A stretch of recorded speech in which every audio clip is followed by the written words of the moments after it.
What's going on, Nerd Nation? It's your friend, the neighborhood nerd king, Mac Taylor, here today to intro you to another pod. We're still going down the road of YouTuber movies here, and up until this point, I was having a terrible time with the because I did not pick the concept of this podcast series. That was Olivia, and she wanted to do YouTuber movies, and I knew it was going to be a rough ride, but just the start that we had was rough between not cool and airplane mode. Like, my brain was literal mashed potatoes. But when we got to this movie, Dirty 30, and again, I didn't know who these YouTubers were. I did not have high hopes whatsoever, and I came in and it was a good movie. It was like an actual movie. I was shocked. I was enthralled. I had a great time. So I was not expecting that.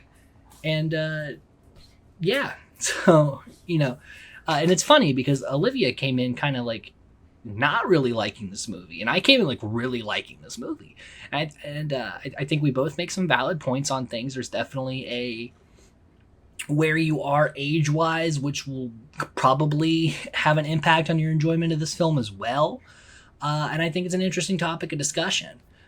So really, this is, it's kind of an odd format for our pod, because it's usually just like we both kind of usually agree on things we like or dislike. But on this one, I think it's all about perspectives and the journey you've been on in life so far that correlates to what you might get out of this film. So it's interesting conversation to have with someone who you're on two different, like experience levels with, right? So without further ado, let's get into Dirty 30. Hello and welcome to the Film Vomit Podcast, an extension of the Vomit series of podcasts. As always, I'm your host, Mac Taylor, and with me today is person who is getting worse and worse preparing for podcasts, Olivia. Are we just going to do this every episode where you just introduce me in the most random way? It's almost like you've caught on to the bit. Wait, were you doing that on purpose? Yes. Oh no. Okay. You're like, let me explain the gag here. I didn't know you were doing it on purpose. I thought like, well, it's almost like you're doing this on purpose for the sake of continuity and comedy. Wow. Thanks for being here, Olivia. Good to know you woke up. So today we're covering Dirty 30 from 2016. When it comes to YouTubers, I feel like I'm always asking you this. I guess we're just going to make this a segment. So, Olivia, who the fuck are these people? Okay. See, the YouTube knowledge does come in handy. Unlimited access to the internet as an 8-year-old has paid off. It definitely didn't cause lasting trauma. So, okay, Grace Helbig. Do you want to start with, like, the three main cast? Well, yeah, because, I mean, there's some YouTubers in here that I knew. But, like, let's talk about the people who made the movie. Okay.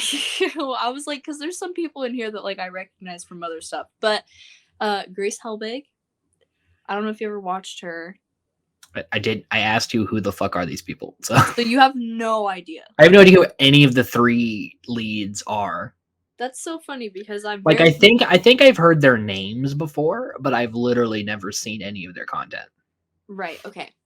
Grace Helbig. It's Grace on YouTube. I do remember her YouTube name was It's Grace, and I remember it really bothered me because there wasn't an apostrophe before the S. That's the only reason I remember that. And she would do, like, all three of them were kind of like daily vloggers. I mean, she was more of like in the daily vlog kind of like circle, you know what I mean? Gotcha. And then Mamrie Hart, she's like actually done stuff like in the industry, like as a comedian, but she's most known for her show that she did where she would like have guests come on to her thing and then she would make drinks with them, and it was like kind of like an interview thing. And then Hannah Hart, I know her and I've seen a couple of her videos, but I never watched her the way that I watched. I was more familiar with Grace. Grace was also friends with Shane Dawson. Okay. So, it all leads back to Shane Dawson. It all leads back to Shane, and I wish it didn't. I really wish. Well, I mean, it doesn't anymore. I mean, look at of all the people we're always like, oh yeah, they knew Shane. Like, how many of them still talk to Shane Dawson? None of them. Yeah, so it's kind of like a fun recurring gag. It's like, who used to be friends with Shane Dawson? Everyone, and then everyone dropped him once they realized how weird he was. But I think all three of them had appearances in Shane Dawson videos, and that's how I found them. Because it seems like the three of them did a lot of things together. Yeah, so they'd had like their own thing going, like their own collective channel for a while. I don't think they still do it though. I haven't actually looked at any of their channels in a really long time. Like I don't know if any of them still upload. But it seems like they all got pretty big, and then like we're doing like movies and stand-up specials and things. Like they broke the mold even more so, and they're not. I didn't hear anyone like anytime I brought up the names of the YouTubers, no one was like, "Oh God, that one!" Like with Shane Dawson or a Logan Paul. Yeah. I mean, so Grace's last upload was 8 days ago. Okay, so they still do it, or at least Grace does. Yeah. I mean, okay, well she has 2.6 million subscribers, and that last video had 23,000 views. So it kind of seems like obviously none of them are really doing it like consistently anymore. So like that's not really fair to be like they're not getting any views. But the three of them seem to do things together. And then I know them from Rhett and Link's videos. They used to kind of Rhett and Link, who are in this movie as well. Yes, so because I remember they're probably the biggest, because Rhett and Link have an extremely consistent upload schedule. That's why they're so big on YouTube. Besides Shane Dawson, the other like YouTube channel I started watching like when I first had access to YouTube as a feral like 7-year-old was Rhett and Link. And so they're very digestible content. Yeah, so like that was one of the more tame things that I think I found as a child. I was like, okay, yeah, see, that's not bad. No one's parents are going to be mad at their kids for watching Good Mythical Morning. Exactly. So I got away with like that part of it. But I remember when this movie came out because they were on Good Mythical Morning, and I remember being like, hey, I know them, and I like watched it, and then I never watched the movie until now, so clearly I did not care. Well, I feel like this kind of comedy and movie really only relates to an older audience. Yes. Like the sticky iPad kids are not going to get this movie. Did you just call me a sticky iPad kid? I meant like at the time. I don't mean like now you're a sticky iPad kid. I mean, yeah, so this movie came out in 2016. I would have been 12. So, like, I was not the target demographic. I wasn't just, like, sitting there with, like, my wine cooler and being like, yes, 30. A tough year. Comedy. But, like, so we'll get into this a little bit, but you were very lukewarm to this movie? Yeah. I feel bad, though, but honestly, it probably is because I'm not. I really liked this movie. Well, you're closer to 30 than I am. Well, thanks for that, first of all. Well, I mean, I'm just saying, like, you're closer to the target demographic. Well, I mean, we just watched 2 movies I genuinely didn't enjoy.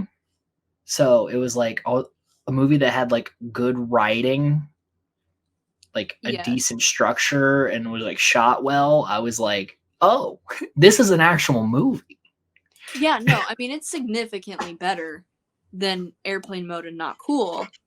But which like isn't much, but still is nice. It was nice. I didn't hate it, but there were times where I was like, okay, like this is kind of it's dragging on in some points. But it was only an hour and 27 minutes.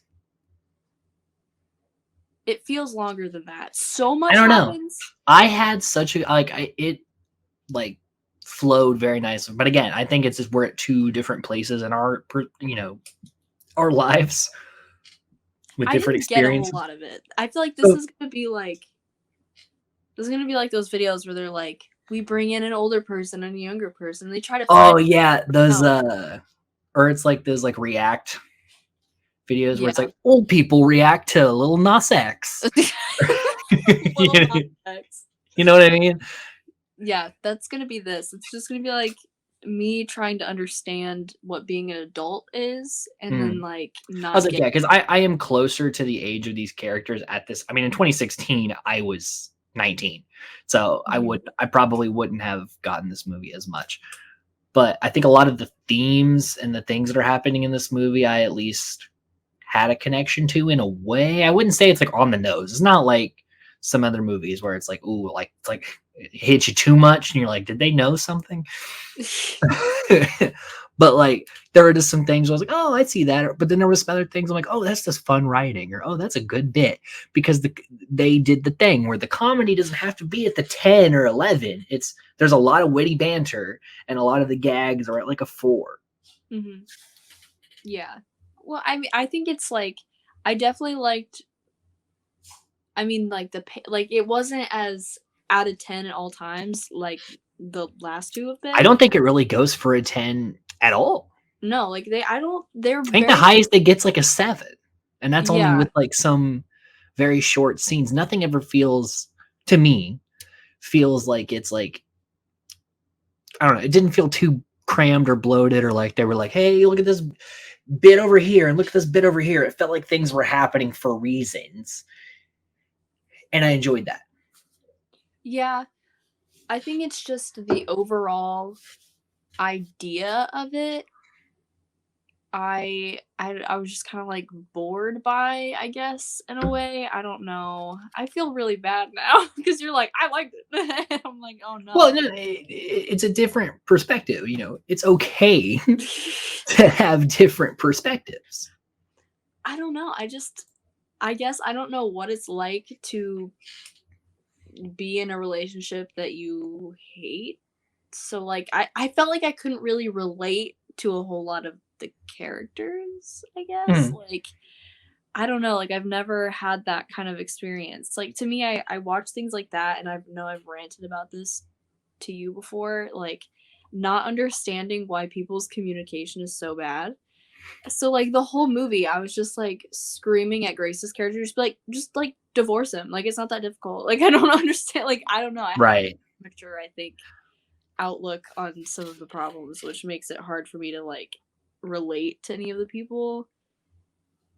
I don't know. I also don't get like what's special about turning 30 specifically. Like, is that like a moment in your life where you? I think for a lot of people, it's the idea of like usually like when you're like a young person and you think about like the idea of like turning 30 seems like such a far away concept that you think you're going to do so much stuff because you really don't understand how quickly time goes once you're not in like a forced schedule. Like once you leave high school and like become your own person and start to do your own shit, things just start going quicker and quicker and and you're flying by, but you're in it. You're just living in the moment. And then like when the idea of like turning 30 seems like you're like an actual like full on adult, like someone who fucks up in their like late teens, they're a teenager. Someone who fucks up in their 20s, it's like, oh yeah, you're in your 20s, you'll figure it out. But it feels like by the time you're 30, you're expected to like have some shit together. And really that's not the case like 90% of the time. Like Yeah. life is complicated and it's an ever-changing thing. So for a lot of people, it's that idea of like, I'm where I'm supposed to like, you know, when I was younger, I thought by now I would have it all together. And maybe I have more questions now than I ever had before. So it's this thing we all make up in our minds, but of like, and I've gone through crises in my early 20s of like, shit, I'm like 22 and I haven't done like this. You know what I mean? It's, you know, it's all about a mental state of it, but 30, and it's also it's the start of a, you know, a new like uh you know what I mean? So it just feels like even turning 20, but like you're trying to get to 21 to drink. So it's like maybe you blow past that, but you're like, shit, 30 years. Like what have I done? Kind of deal. So it's just where a lot of people start to think things through again. Cause I feel like at the start of a decade, you kind of try to like fix some shit and kind of think about the future more. Yeah. So and that's just me spitballing. Everyone lives their lives differently. I can't speak for most people, but I think for a lot of people that I've interacted with who have turned 30 already, like it was just like, oh shit, like life's gone by way quicker than I thought. I Yeah, don't I have all mean, the answers.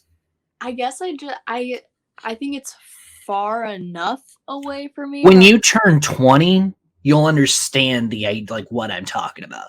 okay. Because I can't you start it, and then like for me personally, all like and I'm still in like I just left the mid 20. I'm still haven't hit like I'm in that in between the mid and the lates.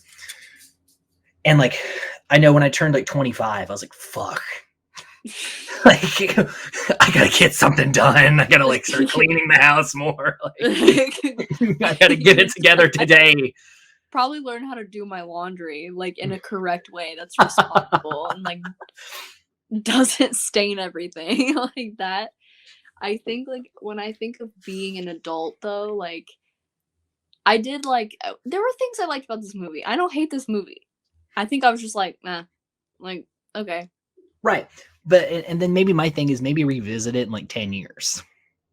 I'm gonna revisit this specific movie in 10 years and then I'm just every 10 years I'm just gonna watch it.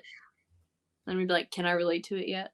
That's what I'm gonna do. When I hit But 28. again, it's not like my enjoyment of it was purely because of like relatability.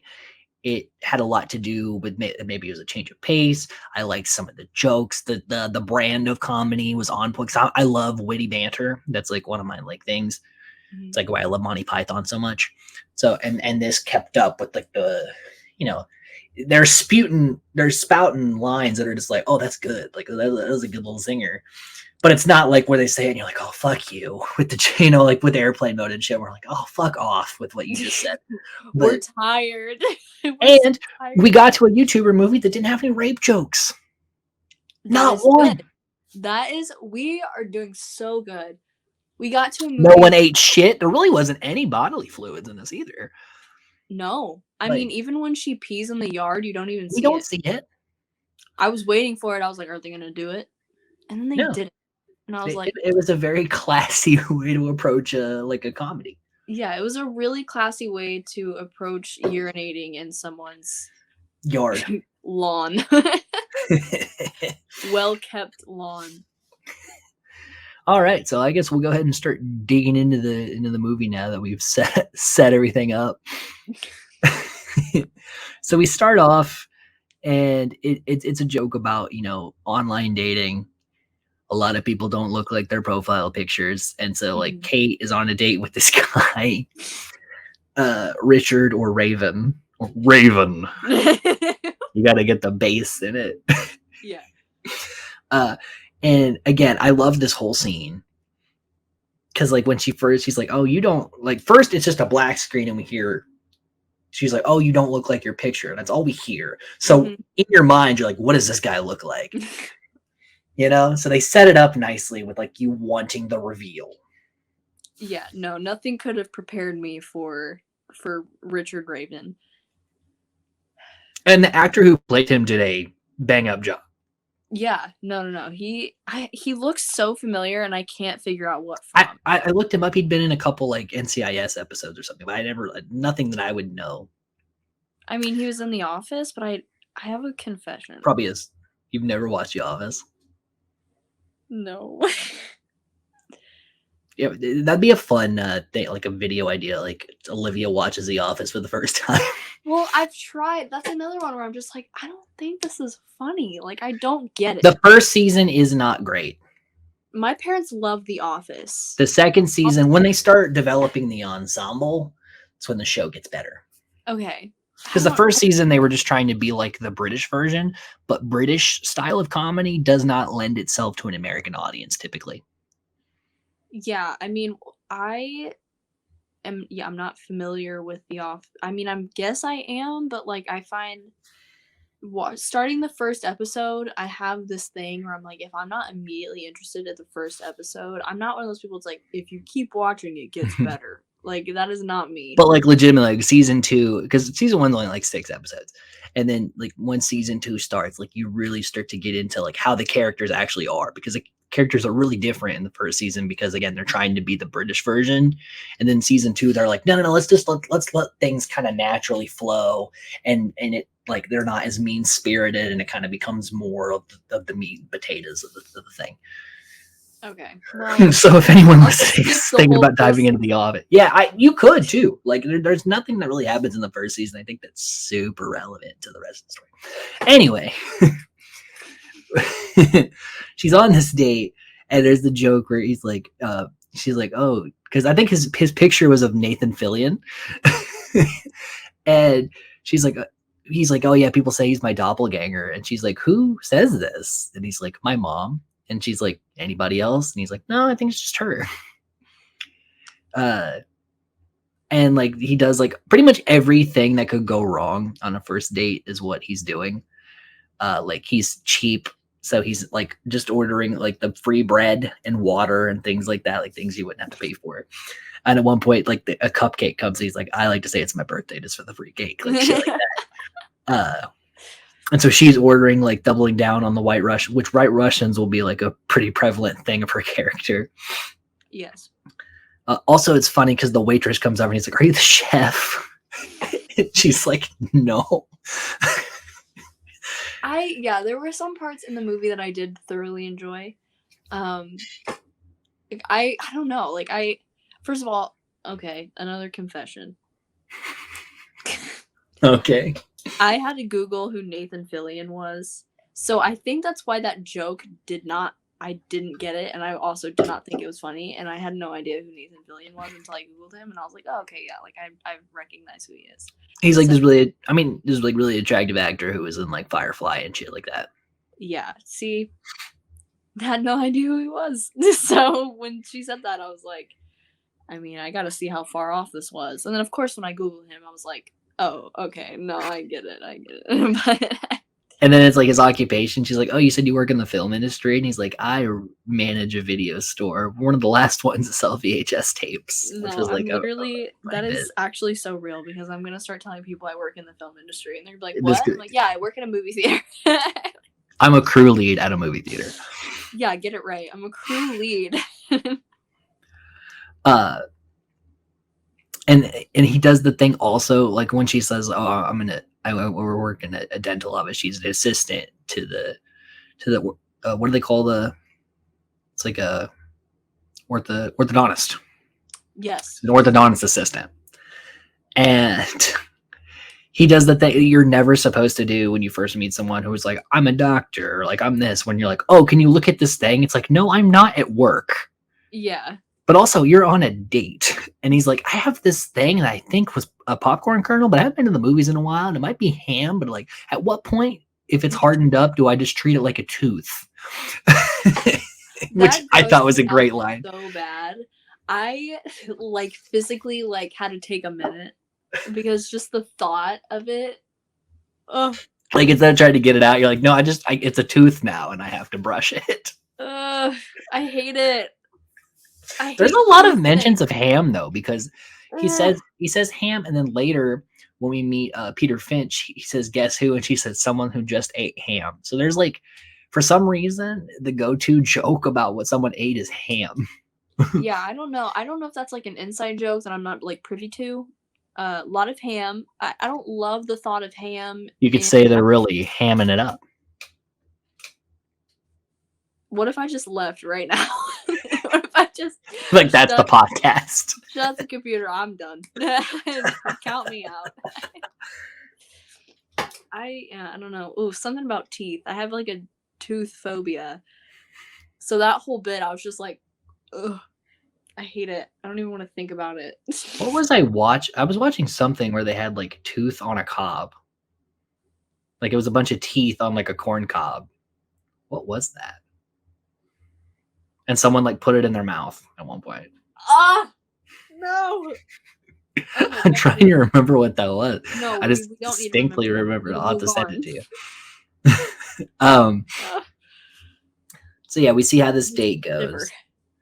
And then we kind of see like a little bit into Kate's life because we're trying to set up like her need to let loose a little, right? Yeah. And so she like leads all these clubs and like everyone's just canceling on her. She's like, "Oh, are you guys still good for fondue night?" And she also when they do this subtle thing where when she's calling these people, she says her full name, which implies Yeah. immediately that they're not great friends, even though she's talking like they are because she used her full name. Yeah. She said, "Let me pull out my real full government name just in case Yeah. you don't remember." Like, oh no, they don't even And have then a accent. like she calls the book club and she's like, "Oh, have you guys read the book?" And they're like, "No." And she's like, "Oh, okay. Do you just want to hang out then?" "Oh, okay. No, okay. Yeah, it's cool. We'll do it some other time." Yeah. And then it cuts to then her real like her friends from high school are like, "Yes, we're coming over right now." Yeah, no, I loved that part where it showed like the difference between the people that she wants to like To the associate reform with and the people. people who are in her life. Yeah. But yeah, they come over for Taco Tuesday, which is something Mhm. they do all the time. Uh, and they forgot her birthday was because there's this fun bit where they're like, well, she's like, "What day is my birthday?" She's like, "For," she's like, Yeah. "Saturday." She's like, "For real Saturday." Yeah. So that's fun.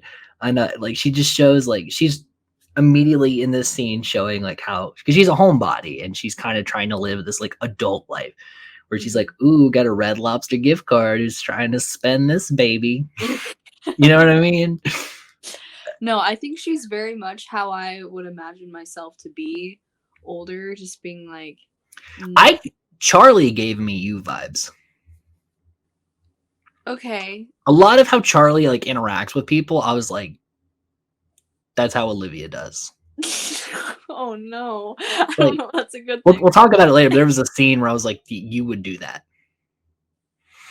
Oh, which one? We'll talk about it. Oh no. But Evie, who is played by Grace Helbig, right? Yes. She is like a party planner who's like in this marriage that she doesn't want to be in. And Mhm. Charlie seems to be the only person that kind of has their life together. She's like a t-shirt designer, but like she's in a really great relationship with someone who Yeah. genuinely cares about her. And she's just like a really supportive friend to these other Yeah, no, two she's who just have some chilling. shit going on. Yeah. Yeah. And like, because this is Hannah Hart, right? Playing Charlie. Yes, yes. She's all about the facial expressions. Like, Yeah. that's like a lot of the comedy of her character is like how Yeah. she reacts to the things. And it's usually just she's like, what's happening? She's very I will say throughout most of the movie, if anything happens, I'm looking at her to see her reaction to what is going on. Because it's usually pretty good. Yeah, because it's always just like very cartoony. Also it made me laugh because I can't remember who said it, but someone says shut the front door, which is such like a Yeah. I older think white woman thing to say. yeah, no, I think it's Evie that says that. Yeah, because when the letter from her teenage self, she's like, "Shut the front door." And I was like, Yeah. "Oh man, that dates this movie." Which basically what the setup here is that like when she was like a sophomore, they wrote a letter to their 30-year-old selves, and her teacher actually like delivered, like actually sent it out. Yeah. And in the letter, it's like what most people would probably write to themselves, where it's like, "Oh, I bet you have a great career and you're married to someone who's cool and you have kids and blah blah blah." And she's like, "Oh, I have none of these things." Yeah. Yeah, it reminded me in my freshman year, they had us write letters and then COVID happened and the teacher that had all of our letters left and I have no idea where she's at now. You're So gonna get that letter like down the line. dude, I'm actually scared because watching this movie, I was like, she still has it. Like, what is she gonna do? Like, is she gonna surprise me? Because we're supposed to be for ourselves. Mhm. Honestly, like that's over now. So like I don't know when it's gonna just like show up one day and I'm just gonna be wildly disappointed. I can't wait. Bring on the disappointment, baby. Like, I bet you're a famous director. Okay, be for real. um, but yeah, it's and I will talk more about the theming of like what this movie says about what this really does. But this is the letter that kind of kickstarts the idea because it kind of it'll get anyone thinking, because what you think your life's going to be when you're like 16 typically is not what ends up happening, for better or for worse. Yeah. What were the odds that you could predict your fucking future as like a baby who knows nothing, A baby. a toddler that knows A not of this stupid world, infant. Stupid mushy-headed infant. a dumb little sticky iPad kid who knows nothing.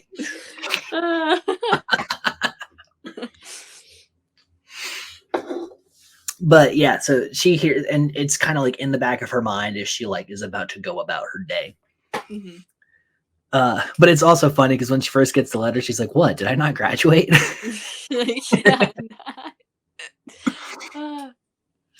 Yeah, and then it has a PS. It says, "PS, eat shit, Ashley Driscoll," who was like their high school like mean girl, who like had nicknames for everybody, and was just overall really horrible. Yeah. And the funniest line was that she called Charlie, like she made fun of her bowl cut, and then she's like, "And now you still have that bowl cut, but it's more edgy because she has like the shaved side of the head." It's her edgy bowl cut. And she's like, "Yes, I love that for myself." Because again, it's this banter that like really establishes their friend, because they're friends in real life, so their chemistry is genuine. Yeah.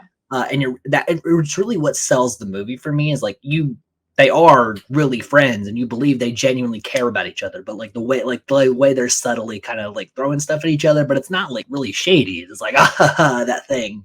Mm-hmm. You know what I mean? It's not mean spirited, which Airplane Mode and Not Cool very much are.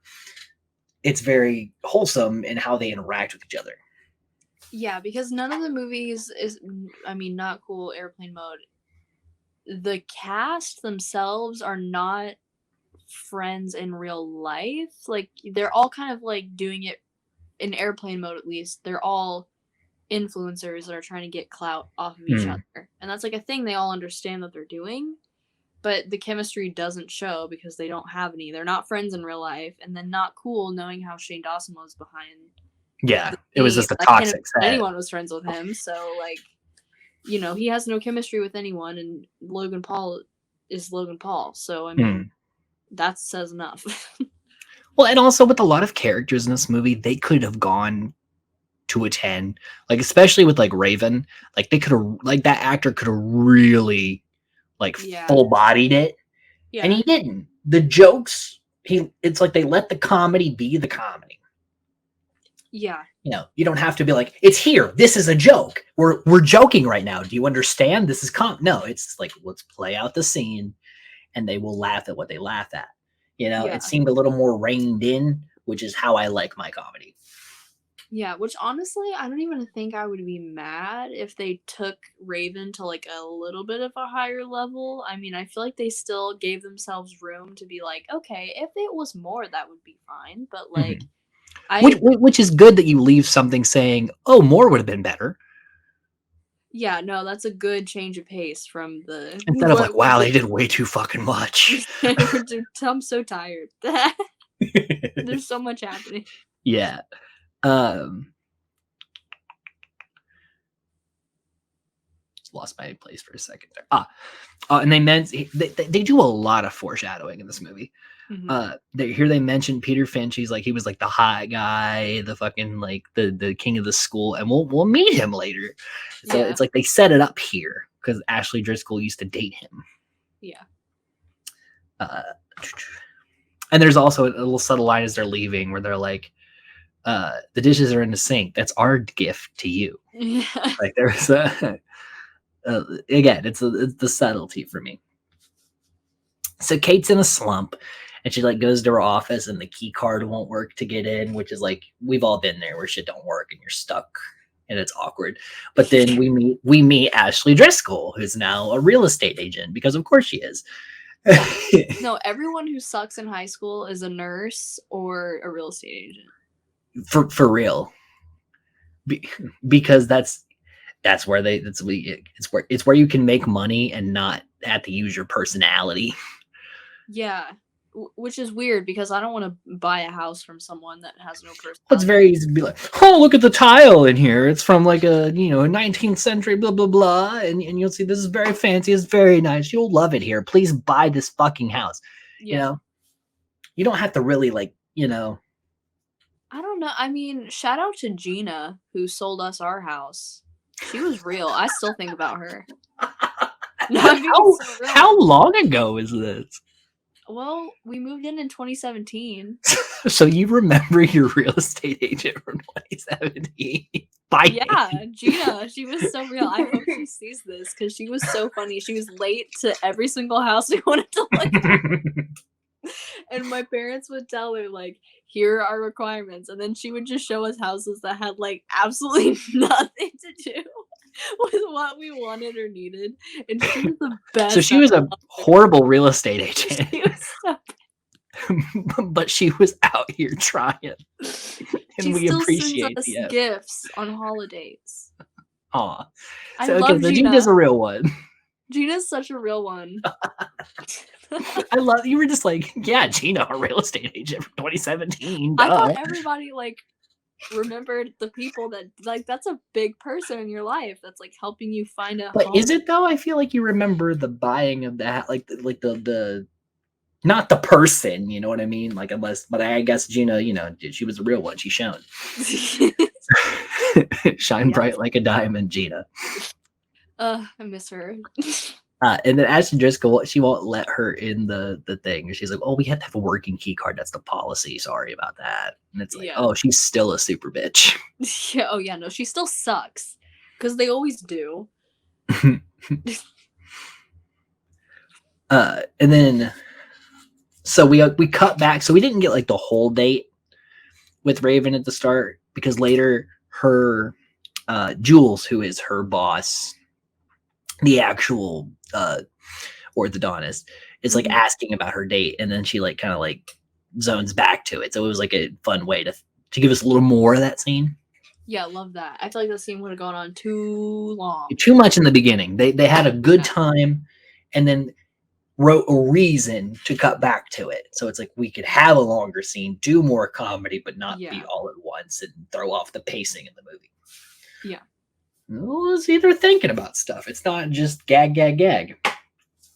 I was gagging at Not Cool in airplane mode for doing that exactly that. So that needs to be like on the Blu-ray. It's like the airplane mode Blu-ray, and you're like, it's like where they put the reviews at the bottom, and it's I was gagging, Olivia. Just Olivia, nothing else. No affiliation with any just media outsource. It's just this person. That'd be so funny if they just did like customer reviews on the back of movies. Can you imagine like Godfather? Like this movie's pretty good, James. Like, Banana Pants 76 says this about Big Lebowski. I would love that. Yeah, I mean, I would trust it more than like any Rotten Tomatoes critic. Right. But yeah, and so this is where Raven was like, because she points out his ring, and he's like, "Oh yeah, on the weekends I go goth," which is such a funny concept that like he's only goth on the weekends. Yeah, weekends is party time, and he has to be he's out for business in the week. So, you know, obviously you can't be goth in real life. You're not social repose. You can't walk out goth in your normal everyday life. You can't pull it off like social repose does. Why is that the go-to goth person to be social repose? Name one other goth person. I can name multiple goth YouTubers. Well, I don't have any experience. and unlike social repose, they're not pedophiles. Yeah. Well, you know what? Listen. Yeah? Nothing. The floor is yours. There it is. Listen, I'm not saying that he's a good person. I'm just saying that he is goth. It was quick. You're just like, he's not social repose. Well, because social repose, he has that video where he goes out in the grocery store and he flutters his wings that he has. Yeah, those like multiple $1,000 things. Yeah. There's a pro wrestler who has them. But are they as cool? And does he wear them on the weekdays? She wears them every time she enters the ring, and they are very nice. Well, that's different because. And she's also not a pedophile. How? I was just trying to make a connection. He's goth in grocery stores, okay? With his wings and stuff. And so that's what I was just thinking of. I was like, who's a goth that goes in grocery stores? He is. Have you not seen the video? Where he goes to like Kroger or like, well, this was a lot. So like March. I don't know, what do they have in California? He went to a Publix and he like opened his wings and he was like, hi, can I buy this, can of beans or whatever he bought? And everybody was looking at him. Raven can't do that. No. Social Repose walked so Raven could run. On the weekends. But only on the weekends. Yeah, I thought the bug is raised. He's like, it's Raven. You got to put the bass in it. She's like, Raven. And she's like, that's as low as I can go. I can't go anymore. Yeah. I'm sorry. I'm still stuck thinking about Social Repose. I need to like another topic out of my head. We'll save that for another video.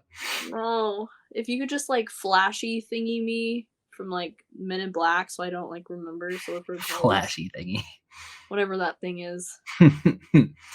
And then he also says, he says Saturdays are D&D, and he's like, do you know what the third D stands for? And she says drinking, and he's like, Dominoes.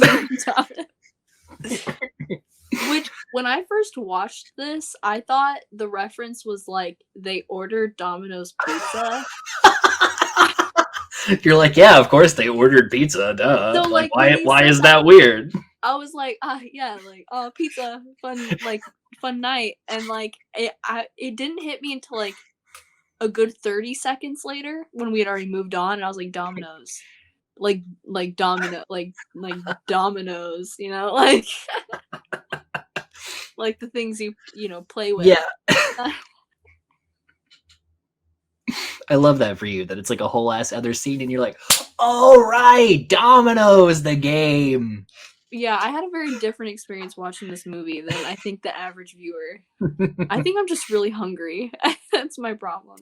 Dude, there's also a bit like her ex-boyfriend walks in and she's like, oh god, it's my ex. Yeah. And he's like, do you want to make him jealous? Can I touch your shoulders? And she's like, no. And she like slides under the table with like no hands. Like she just like goes into the table. Yeah, literally morphs into the table. And he's like, oh yeah, okay, this is interesting. And then she's down there. He's like, oh, you can come back up now. He went to the patio. He took her to the patio. It's fine. You can come back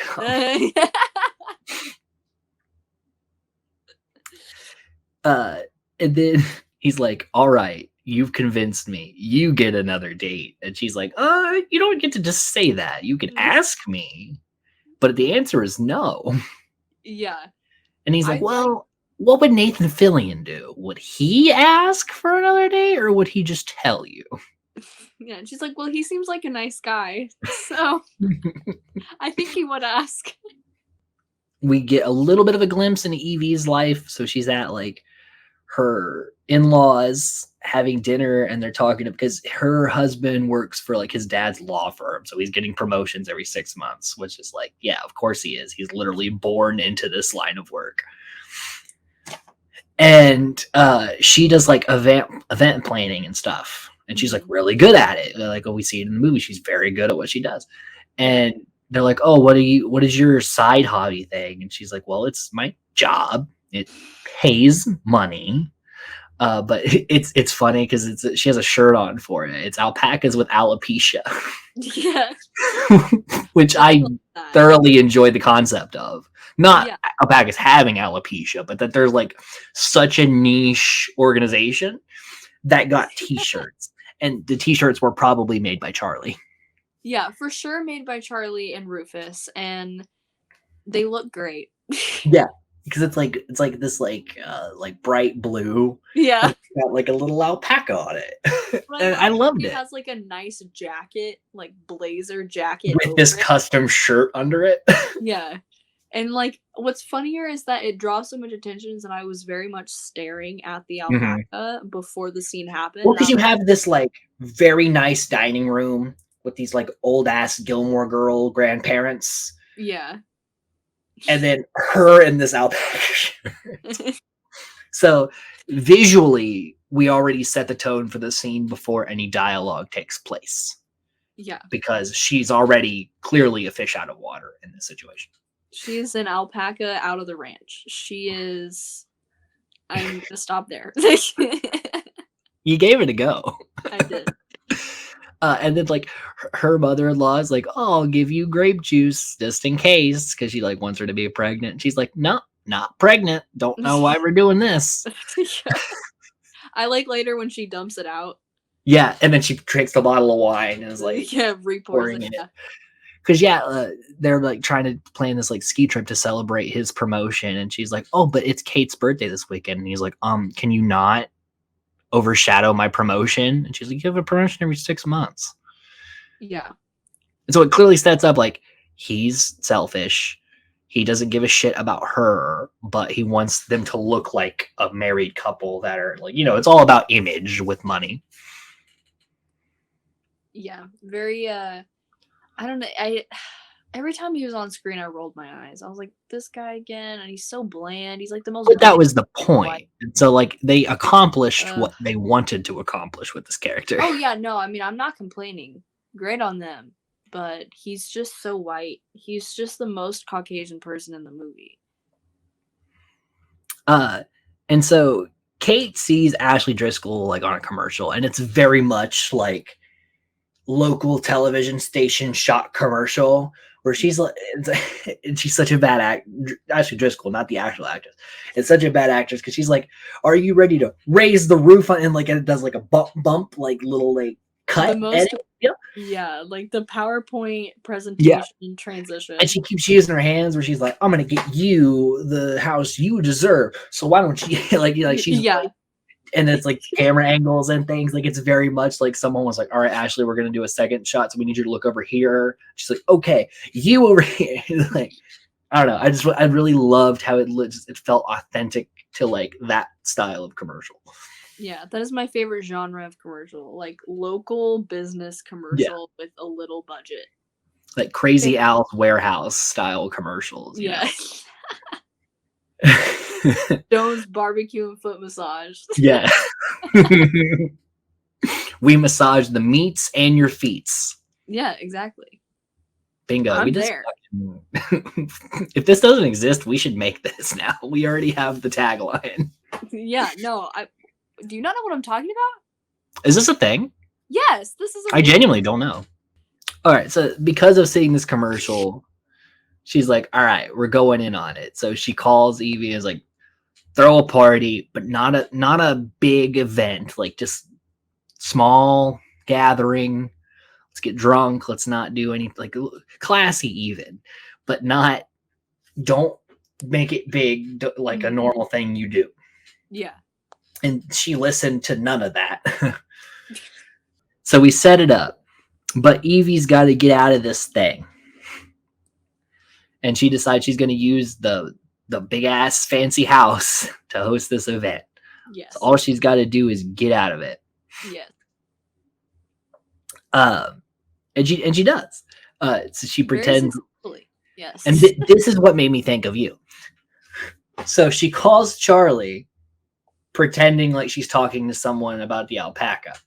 And she's like, "What? I can't understand you're talking so fast. What's happening?" And the whole time Charlie's just like, and then she goes, "Oh, we're lying. Okay. All right. Yep. Sounds like a good lie. All right. See ya." So like she's just sitting there listening. Yeah. And then it's like, "Oh, okay, you're doing a cover up. All right, that's cool." Like, yeah, no. I was like, that's just such a you vibe on how to handle a situation. Just like sitting there, just like on the phone, just like Just completely clueless and not catching on.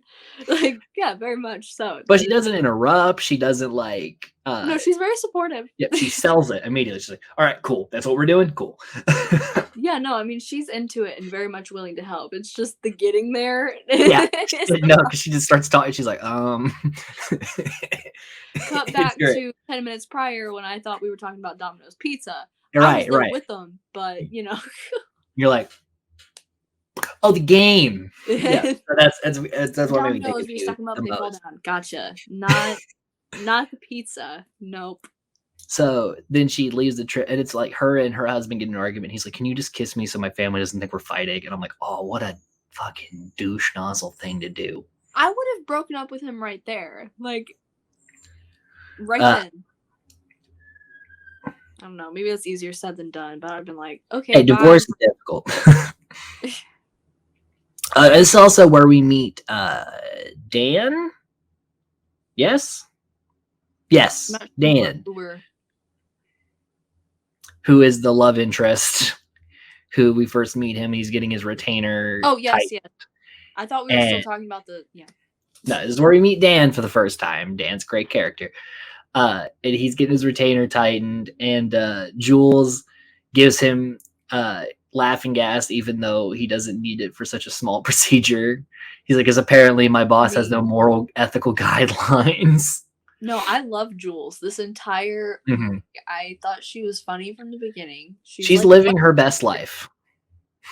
She's kind of the best. Just, I don't know. Like, she just has really good energy. I don't know. Mhm. Like, I want to be friends with Well, her. And her and Kate work well together because Kate's very organized and yeah. upbeat, and Kate's usually like, or Jules is usually hungover, and we see her with like panties in her front pocket. Yeah. And there's a bit where they keep referencing it, and then she's like, "Whatever, it's just a pair of panties." She pulls out, and she goes, "Oh, these aren't my panties." But again, it's they don't like zone in on it. It's just a quick little and then cut. Yeah. But it's like so they balance each other out. Like Jules is like, she needs someone to rein her in and be able to organize things. Yeah.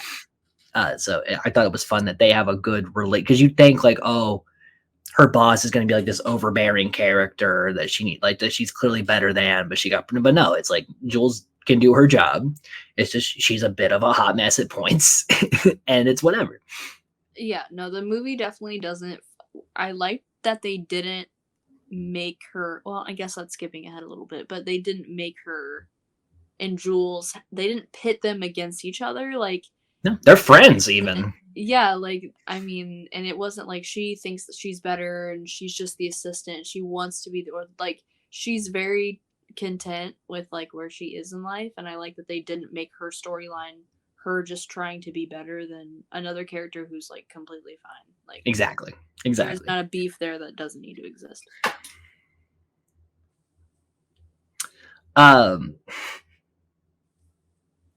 So we get to see him with Dan, and then Jules is like, "You should come to her birthday party."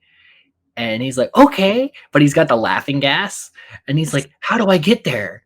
And Kate's like, "You have a car, right?" And he's like, "Yeah, I could drive." Yeah, no, I love that scene when she's like, "Do you like? Can you drive? Like, do you have a car?" He's like, "Yeah, I do. I can." It's fun. It's a fun little thing there. So then we cut to Evie, who's like moving around everything. We see like this is going to be a big house party. There's jello shots. There's ice sculptures. There was going to be a naked sashimi lady. Mm-hmm. And then Charlie, and we meet Rufus, played by Drew Monson. And we talked about in Not Cool how Drew Monson could be a really good actor if he was given better material. This shows it. His character in this is small, but it's very good. And he nails what he's supposed to do. Yeah, no, I mean, you have to think the entire movie, pretty much 90% of it, he's on a table. Yeah.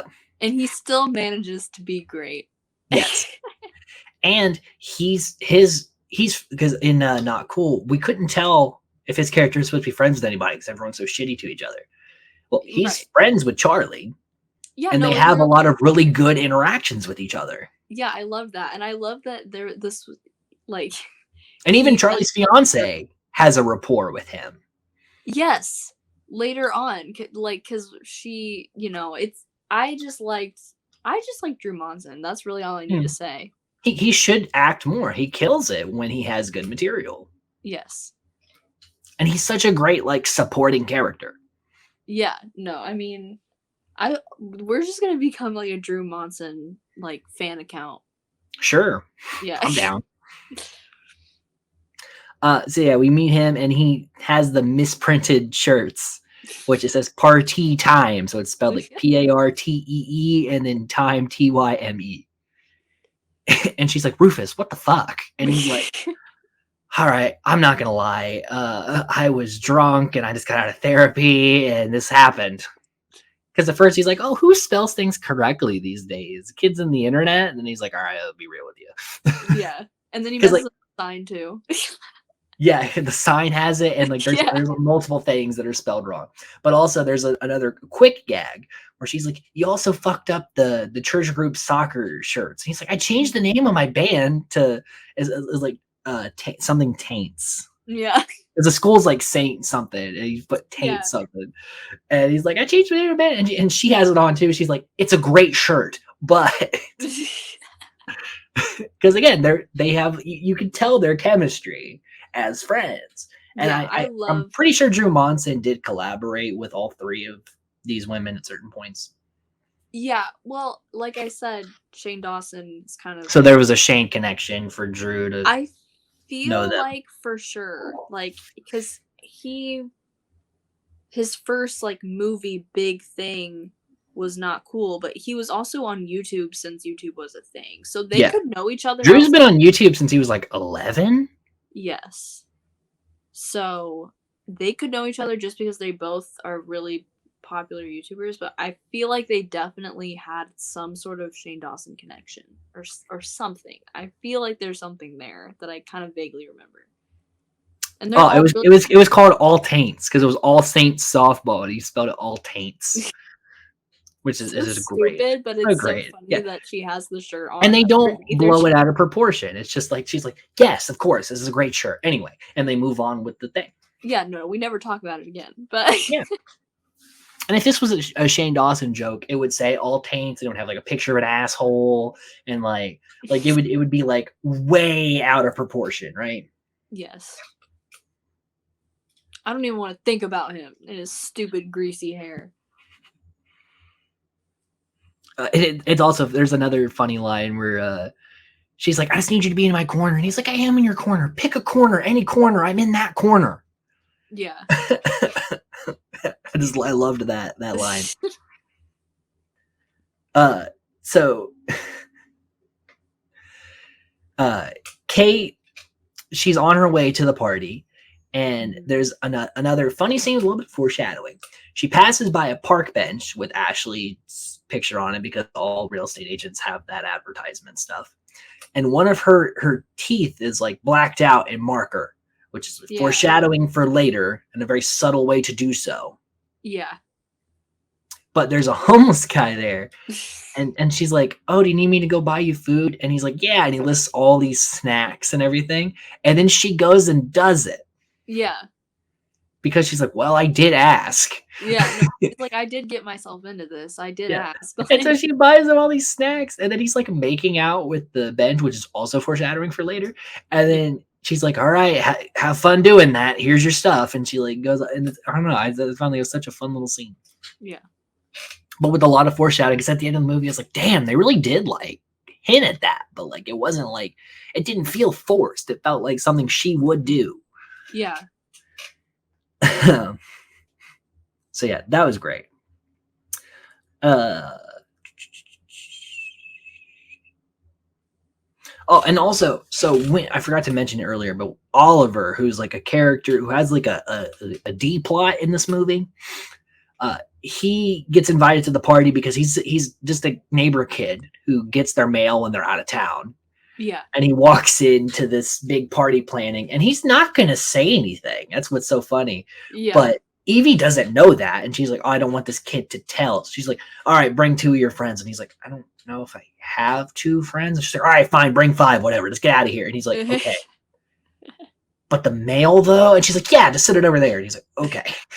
Yeah, no, I very much identified with who he was in this movie. I think every scene he was in, I was like, I get that like awkward, like I'm not gonna tell anyone and I'm not gonna narc on you, And but he's just standing there because he's yeah, waiting to be told what to do with the mail, and she just yeah, like he's keeps reacting to things that aren't happening, like, yeah, and it's so good because he at a point I think he even says like, I don't know what's happening here. yeah, So he invites this girl he's into, and then we find out because he that Raven is his brother. yeah, no, The reveal, I gasped. I was like, oh, because I was wondering. I'm like, Raven's probably going to show up in this movie again, right? But yeah, I didn't know how they were going to work that he knows about the party. And then he walks into the room, and I was like, oh, fuck. Like, this is how he does it. Because he sees the yeah, invitation, and he's like, why do you have a picture of my girlfriend on your computer? And he's like, dude, I don't know. I just got invited to this party. And he's like, oh, I bet mom would want you drinking alcohol, so I won't tell on you if you bring me. Which is like such a fun thing that adds to his character and also gets him to the party. yeah, and the way that he's like, you better not embarrass me as he walks in with like The black god, the weekend god. But also he says, pick me up at 8. And Oliver's like, we live in the same house. Yeah, I just had this like image of him having to like walk up to his like bedroom door and be like, okay. Like, let's go. Yeah. So yeah, it was so good. Yeah, and it really makes you I feel like believe they could have played more on them being brothers at the party. And same thing with like, because very quickly Raven moves on past Kate. There could have been more of a thing with Dan there, but they didn't do it. yeah. But also, I think they were just trying to keep the movie moving. So maybe if we tried to dwell on some of these things, it would go too long. So Yeah. it's probably best they did not go for these things. But again, it's that thing where it's like, it's nice that we want more, right? Mm-hmm. Again, just for me, you different experience with you, but that's how I felt in these moments. So Kate arrives to this clearly not small, classy party. There's a guy like puking in the fountain and stuff. Which I'm like, it's 8 o'clock. Why is this guy already puking? But and she just immediately like, God damn it. No, she knows. There's a part Yeah. of her side that always knew. Because she calls them at like 6. So she's clearly like, I'm coming, please don't do the thing I know you're doing. Yeah, no. She gives them an out. She's like, I am on my way. So if you don't want like If you don't have it ready yet, don't do it. yeah. And then she's like, double time, we gotta get it done quicker. Yeah. It's good. And also this is where we revealed that Rufus is the naked sushi girl now that they didn't have one, and he's got like just random snacks on him. Yeah, he's And like that's where he is most of the movie. yeah, no, that is literally where he's at until the very end when he's folding up all the shirts that people didn't wear. Yeah, because they made so many shirts and only the girls wore them. Yeah, no, there's Well, no, there was a couple other people when they do like the ski shots. Those people are wearing them. and oh, what's his name? The one that Charlie is competing with throughout the whole movie. Oh yeah, Peter. Yes. He wears one. So there's a few people that do. Yeah. Which also, I want one of those shirts. Like I would wear a party time shirt. Yeah, no, honestly, if they didn't make merch based around the movie that was the party time stuff, they've missed out big time. Yeah, because they could. And same thing, I would get the all taints shirt because it's a great shirt. Yes. So of course, it's a great shirt. And I would always wear a jacket over it so I can do the review. Yeah, do the bit every time. You got to. But I won't get- love how when they get together and they talk about the shirts, that Evie's like, well, if anyone asks about it, we'll just say it's an inside joke. And they're like, oh yeah, that's actually really fun. Let's do that. Like, so again, this is the little relationship they all have together, which is great. We also, and I'm going to go ahead and talk about a couple of the cameos because there are a few scenes with them, but they can just be talked about in one group.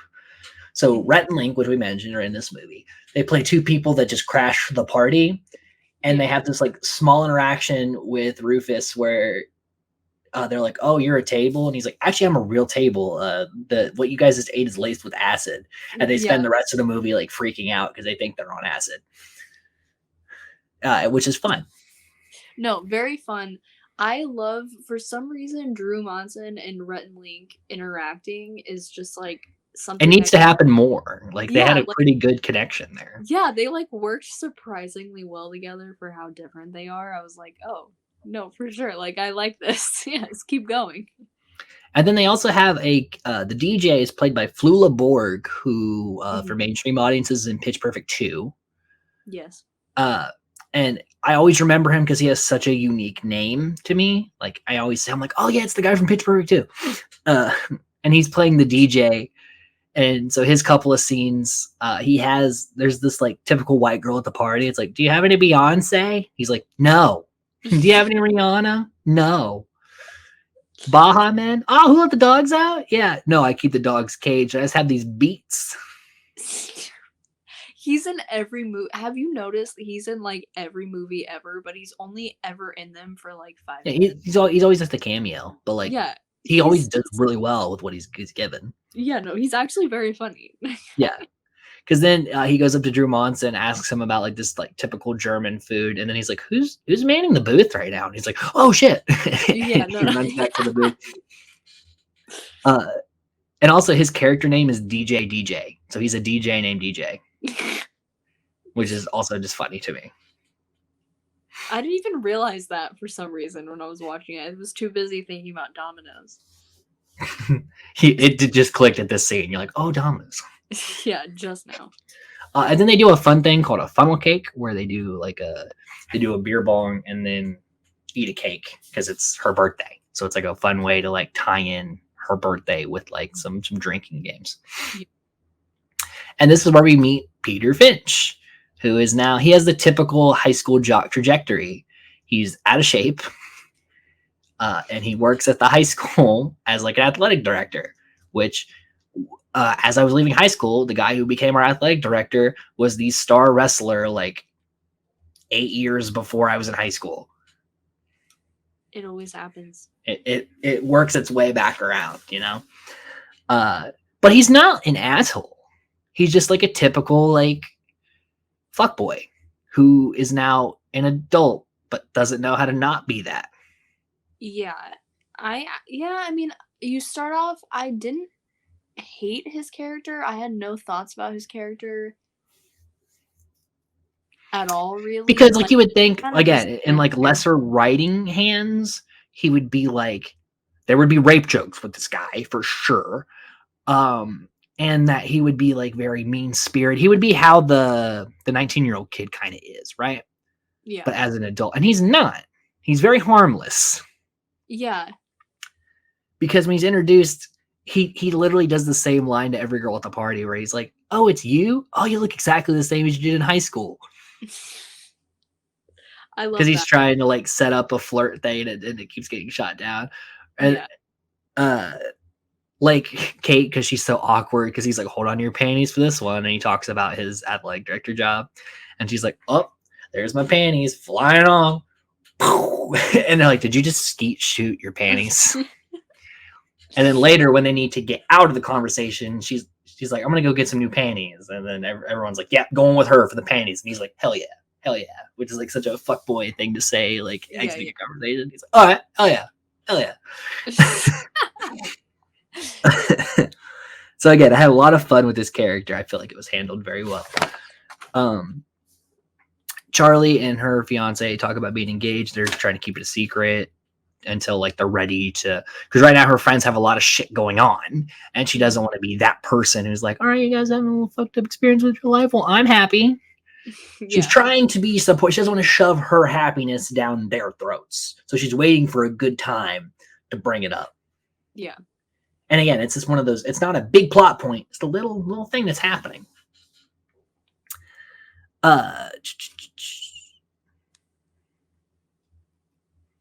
Evie also invited one of her ex-boyfriends, which is never a good idea. Yeah, especially when they have a tattoo of your face. Right. And we can go ahead and talk about that.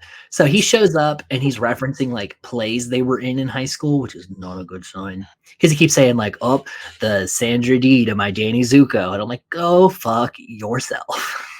I know exactly who in my high school would be that person.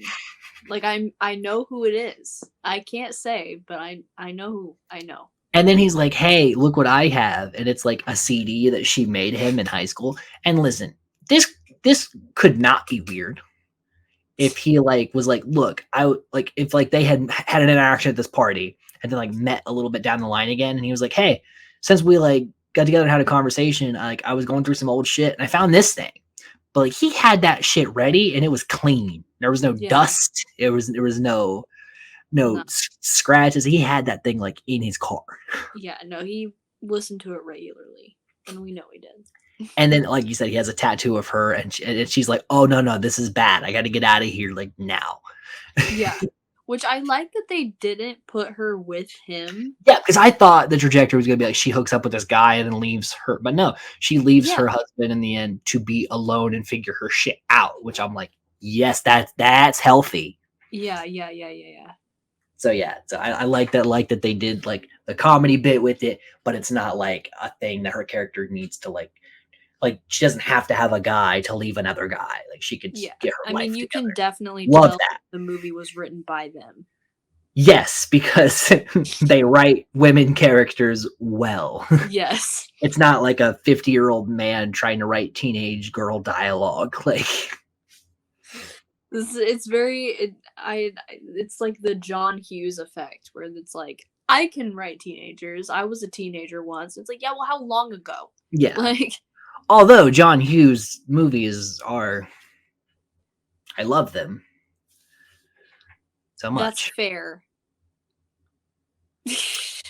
Well, it's like so in the original Halloween, was written by John Carpenter and Deborah Hill. Deborah Hill's writing was mostly how the teenage girls interacted with each other because she is a woman who knows how to write for women.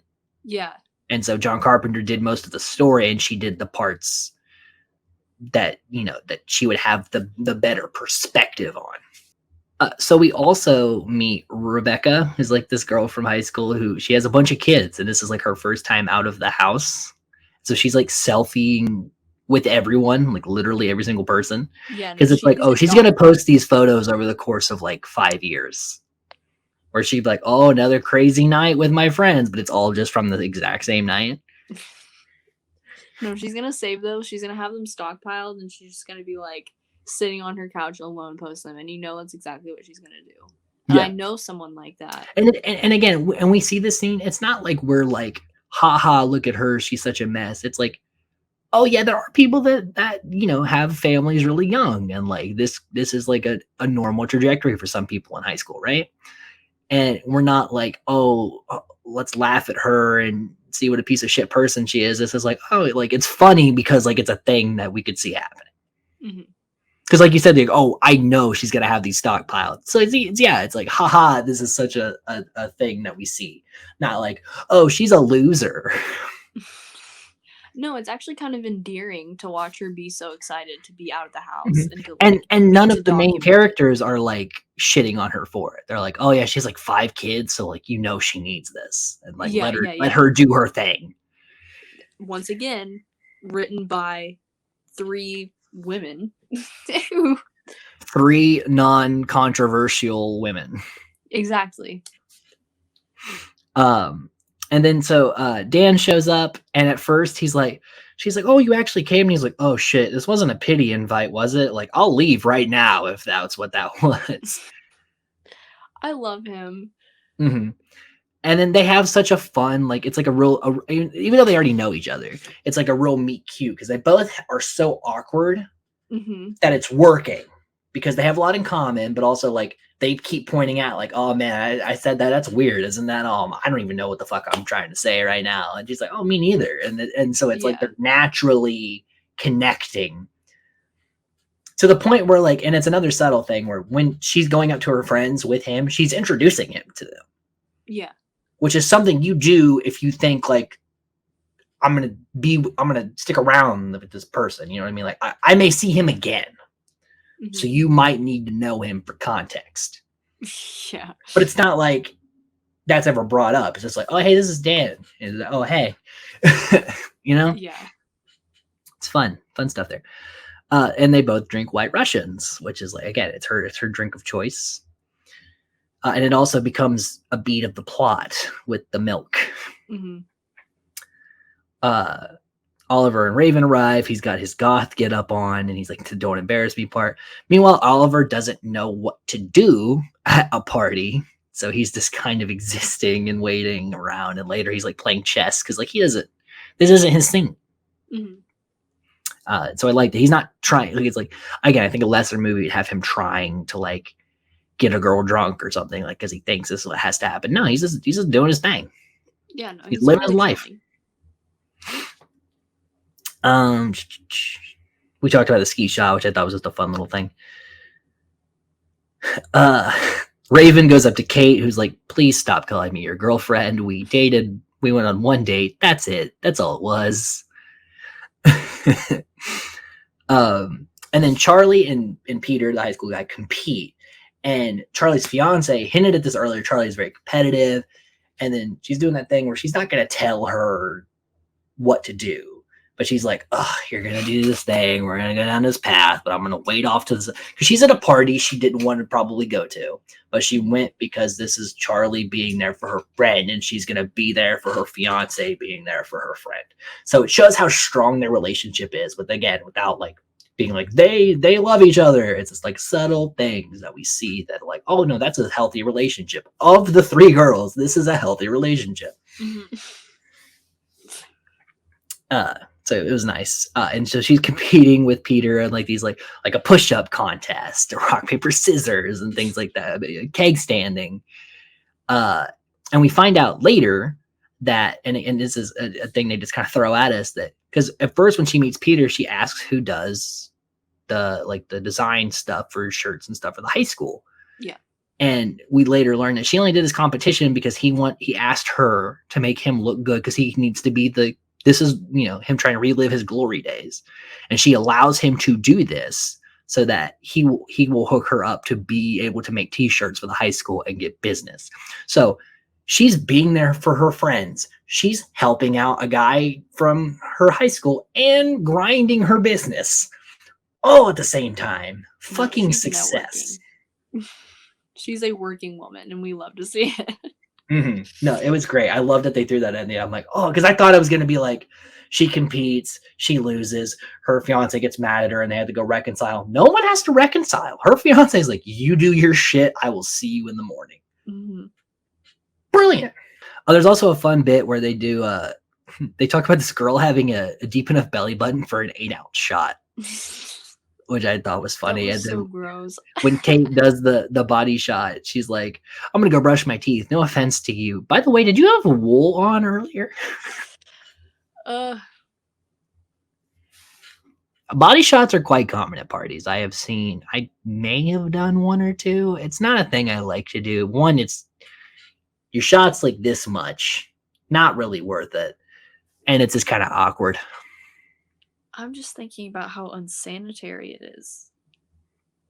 We're from two different worlds. I don't want my mouth anywhere near anyone's stomach. That's We're watching Olivia break down fully trying to comprehend this. It's like, It's so gross. I was so gagged the whole time I was watching this scene. I was like, we also meet, so Oliver's crush, I keep forgetting her name, but she brings her boyfriend to the party, and we meet him, and it immediately establishes he doesn't have to say anything yet. He wheels in on one of those fucking scooter things, those hoverboard things, and I'm like, that's an asshole. Like when he's like, woo, I'm like, oh yeah, fuck this guy. The way he like goes around everyone and like he's like, oh, look out, watch your feet. Yeah. It's like, fuck you, dude. But like I've seen so many like teenagers like that, where it's like they set the tone perfect without having to say anything. So I loved it and hated it at the same time. Oh, also, there's a fun little thing where Dan talks about that Raven sold him a VCR or tried to sell him a VCR kind of deal. So they're connecting hard. Oliver and his crush are playing chess together. They're connecting a little bit, but subtly. But then Raven and Jules start to have a thing because Jules is like he's so freaky and weird that she's like sexually into that. Mm-hmm. And so they start to have their own thing, and like he even does like a little dance battle. There's like random guy in a suit who's just like rocking the breakdance. Fun little scene. So yeah, Kate's feeling Dan. She's climbing out of a rut, and there's a funny bit where Charlie's like, "See this? What's this? It's you climbing out of a rut." And she's like, "That's also how you dance, though. So I'm very confused." So yeah, she's feeling it. She's ready. But then Ashley, who's been raging bit, so she came to the party. Don't even know how she knew about it. Maybe from Peter, or maybe. Well, yeah, she had to. Wasn't the whole thing that somebody sold the house? Ashley sold the house to Evie's husband's parents. Yeah, so maybe she still keeps tabs on that house like Gina does. Maybe this is a realtor thing. So she's there and she's drinking a bottle of wine with a crazy straw, which I thought was a fun detail. And kind of blackmails her way to stay at the party. So she's like super drunk and she's about to leave. And Dan, being such a great guy, is like, fuck. Because he was going to go get milk anyway. And he's like, fuck, I can't let this girl drive. And so he's like, I will take your car to take you home, and then I will walk back here. Mm-hmm. And she's like, well, you got to stop at the gas station and get me nachos. He's like, I needed to go there anyway. Sure, whatever. And so he's leaving the party with her, and Kate sees this and is like, oh, no, he's going to hook up with her, which is like, all she had to do was say something, and he would have been like, no, I'm just going to drive her home real quick. She's drunk. Yeah. But, we wouldn't have the conflict for the final act if said thing didn't happen. Yeah. For this sake, I'm willing to overlook it. For the purpose of plot, we must continue forward. So Kate immediately back in the rut, and she's like, let's go crazy. And so she's doing shots and fucking all this other stuff. She goes like, we have a little bit of a party montage, but a tasteful one. Mm-hmm. This is where we see the Kate also smashes the cake, and they have to like pull her back. It's like the scene from Office Space, where the guy's like beating up and then he goes back again and they have to like pull him. And that was them where they're like, whoa, okay, that's enough. So that was fun. And then we see Ashley she's such a control freak that even when she's super intoxicated, she has to have a specific amount of cheese on her nachos, a specific amount of jalapenos. So again, even without saying so, we know just how much of like a control freak mess she is. And at one point he's like, can you hurry this up so I can get back to the party? And she's like, oh, I done lost my count, and throws these good ass looking nachos in the trash. Starts over. That was genuinely painful. I winced. And so Claire, who is Charlie's fiance, she leaves. She's like, tell her, crash here tonight. We'll meet back in the morning. And then she's talking to Rufus. And again, this is where we see like a fun little report with them where he's like, hey, you just tell Charlie to stay here. And he's like, yeah, cool. I'll let her know. And he's like, also, can you scratch my face? Because also by making him like be the table, it's not like they're being mean to him. It's that he fucked up and he's like, sure, I'll do this thing. Not once is Rufus ever complaining about being the table. He's just like, oh, this is what I have to do. No, he accepts his fate as the table. But he's like, can you scratch my face on my right cheek? And she does. And then she dips out. It's like, it's again, we don't have to do much, but we know the rapport. Mm-hmm. And I appreciate all the little details in writing. It's story structure, especially post not cool in airplane mode. It's like, finally, someone can write a script. Like, why didn't they put any of these girls on the chair?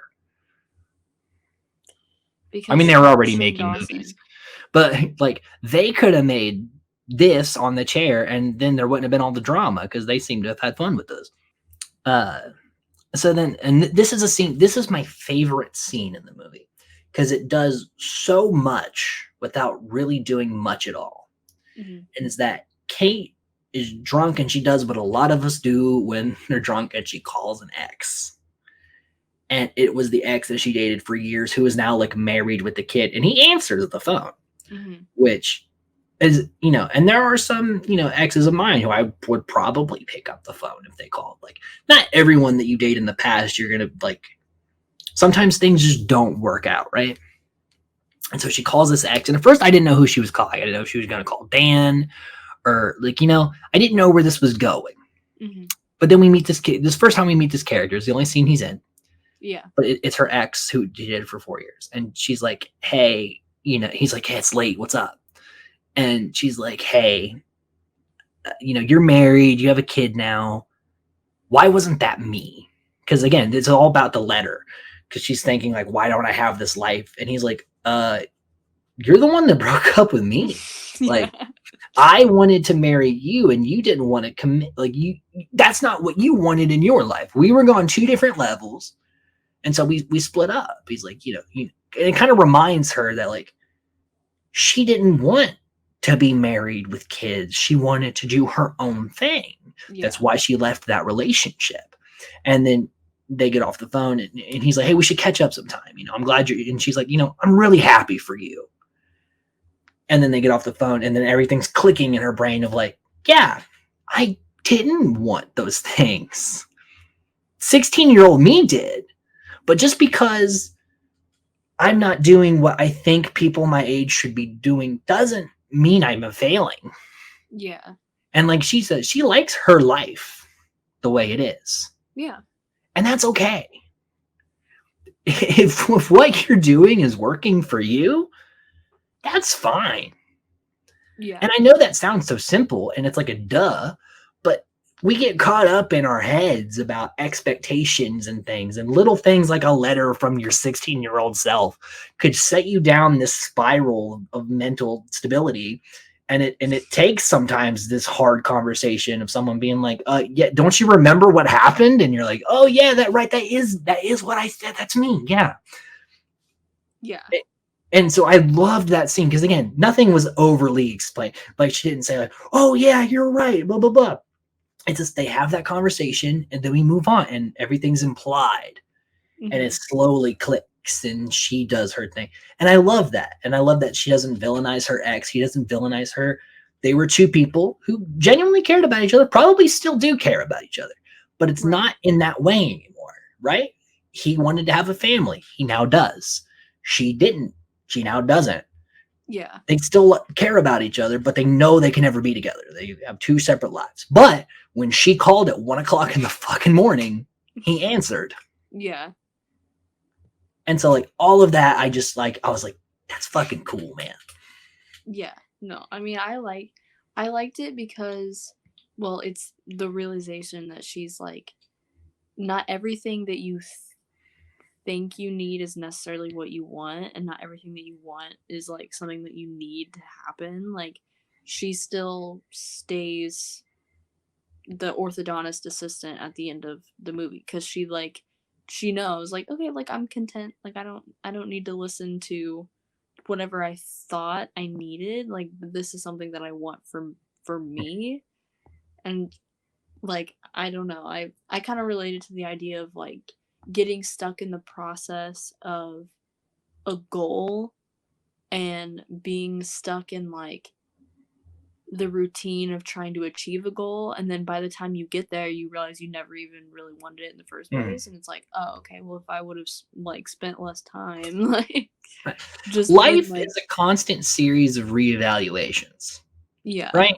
Because what worked for you years ago may not work now, right? So you're constantly needing, and she needed that to like think about things and then remind herself of why she's where she's at and where she wants to go moving forward. Right. And that's okay. And you don't have to turn 30 to have that realization. That's something you can have on like a month to month basis. It's okay to like be like, pause everything. Let me look around and Yeah. figure out where to go. Uh, and you're not less of an adult or like a failure for needing to restructure. Mm-hmm. So even though this movie ends up being she's content with the way she is, even if she wanted to be more and start striving for more, it's okay to figure that out. Yeah. So, but again, I love that, you know, the message isn't shoved down the audience. It's not like you should be happy, because her friend Evie changes a lot of shit about her life Mm-hmm. moving forward. So we get two ends of the spectrum. Yeah. And both are okay. So I liked that a lot. So anyway, continuing on with the story, I just had to talk about that scene because I rewound it and watched it like 4 times because I was like, it's just so, it works so well, and it hit me because, like I said, there's people that if they called me, I haven't spoke to it because I'd pick up the phone. Yeah. And you know, sometimes people just need that conversation. Mm-hmm. And he didn't know the shit she's going through, Right. and he probably never will. But he helped her get where she needed to be. Yeah. And he doesn't need to know, and he doesn't need to feel rewarded. She doesn't need to think about him again. Like, it's just they touched base, got what they, and then moved on. Oh, okay. So Charlie and Rufus are having a little bit of conversation, and that's where she's like, "Hey, thanks for doing all this tonight." And he's like, "Yeah, of course." And then douchey wheelie guy comes up and starts like talking all this like shit about like macking on her fiance. And I thought she was, and she does end up punching him, but I thought she was just gonna punch him. But no, Rufus throws a bunch of food in his face. Yeah. Because that's his friend. And Yeah.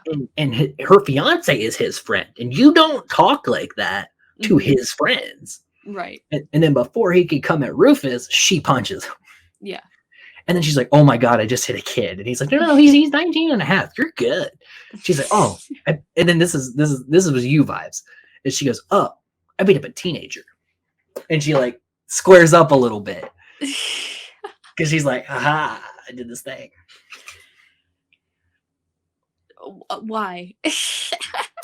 That's that's you vibes of like, you would freak out at first, and then when someone's like, "Oh, it's cool," and you're like, "Oh, that was cool though, right?" Like, yeah, fuck, I'll bring it on. I don't know how to feel about this. But yeah, it's a great scene. And again, that's how you write characters that are supposed to like be friends. Shane Dawson. And then when this happens, it's funny too because Evie's like, "All right, anyone who doesn't know who Vanilla Ice is, get the fuck out of this house." Yeah. And Oliver, and this is when Oliver and the girl, we'll go ahead and talk about the end of their thing. So they're in a car and they just talk. Like, you think he might go in for a kiss or they might talk about dating, and they really don't ever talk about dating. Yeah. It's just that he wonders why she's doing like with this shitty guy, and she's like, I don't even know. And they have like this long talk, and they both end up falling asleep in the car, and they see him like wheel by, and you think there's going to be a confrontation, but really she's like, "I'm gonna go talk to him," because I think she's gonna go to like break up with them and like maybe try to figure her shit out. And it's not to be with him. They just had a connection, and they could end up dating. Yeah. But we don't need them to be there yet. They're organically moving forward with at least a friendship. And I like that nothing was forced or played. It just felt very natural. So I liked it. Even though their plot didn't need to be in the movie at all, I liked that it was. Yeah, it added, it's a good parallel to the 3 main girls that are... Well, the older girls, and then now we see also like a younger relationship perspective. Yeah. In a healthy way. Exactly. So yeah, I guess it is pretty pivotal. That would be the thing that the younger audiences would then maybe cling to more, because it's like you said, it's more relatable to you and your part of life as compared to the people in their 30s. Yeah, no. For sure. Yeah, yeah. They decide to go TP Ashley Driscoll's house. And talk about like how cathartic of in which I have TP'd house before. It does feel like it's almost like an out of body experience. Like because it's such like a cliche thing, and you're like, I'm fucking doing this. Like I'm TPing someone's house.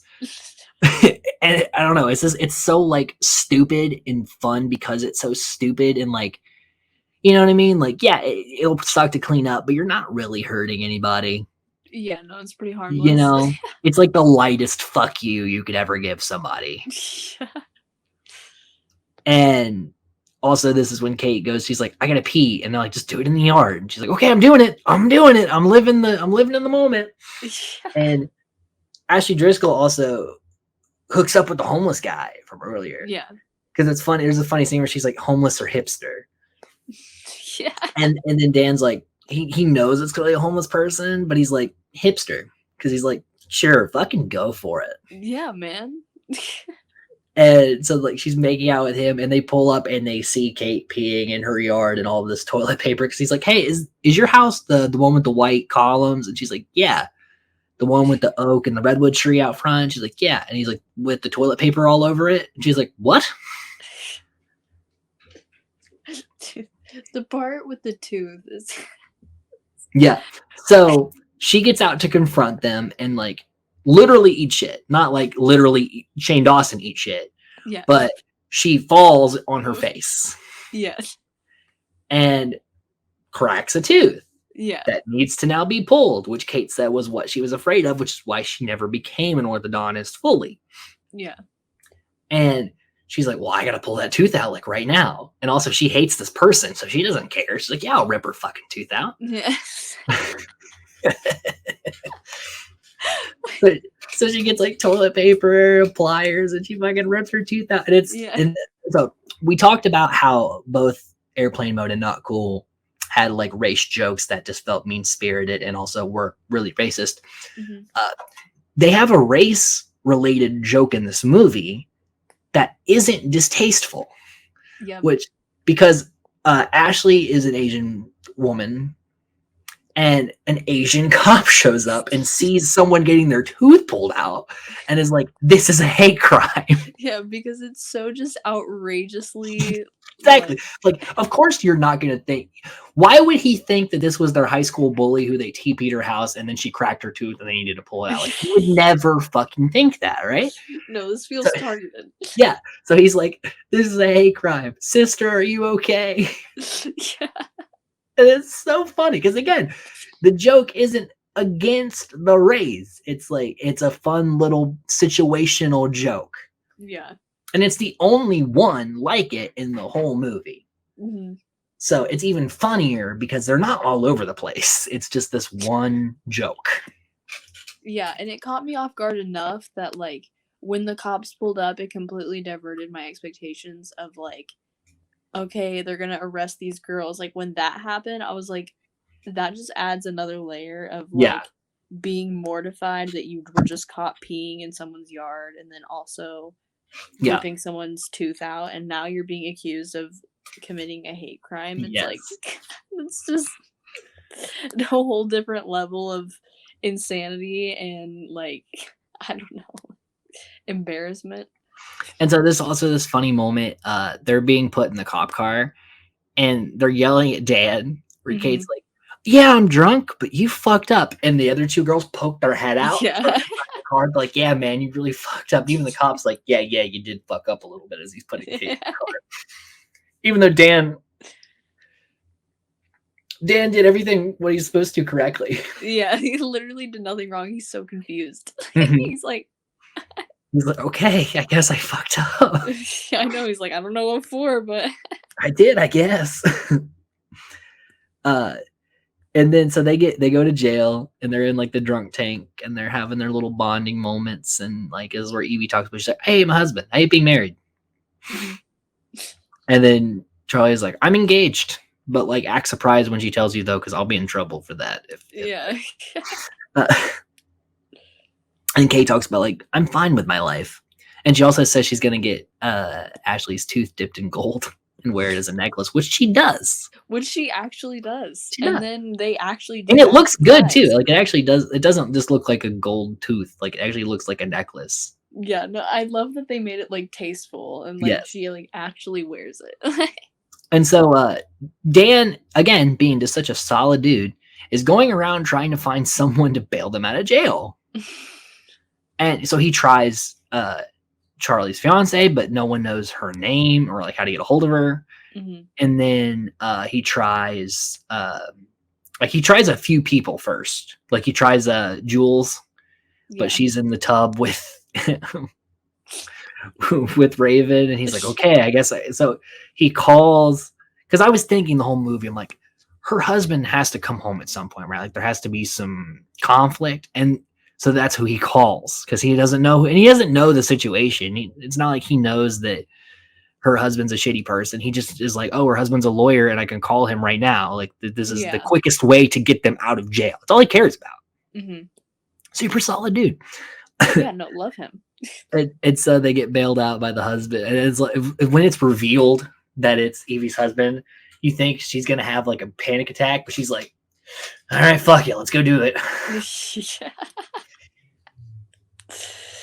Yeah, And then, no, I mean, oh, go ahead. there's so many things about this movie that kind of like you think you know where it's going, and they take it in a completely different direction. Like you never technically see his reaction to the house, and neither you don't really see the parents' reaction either. I mean, you see their reaction to Jules, but you don't see their. It's not. You don't like, see how it plays out. Yeah, you can. It's left up to your So, yeah, imagination. Because they you don't know what's show you. happening, but they don't. You don't need to. Again, it's not everything needs to be drawn out. Some Yeah. things can just be implied. Our audience, they trust the audience can fill in the blanks. Yeah, exactly. Which is good writing. Which makes a way better ending because it can end however you want. Like you don't need to be shown it. And yeah, and her husband tries to go in on her, and she's like, "I want a divorce." Yeah, no. See, I love. You're gonna that get me moment. out of this situation because you're a lawyer, and I'm gonna divorce you.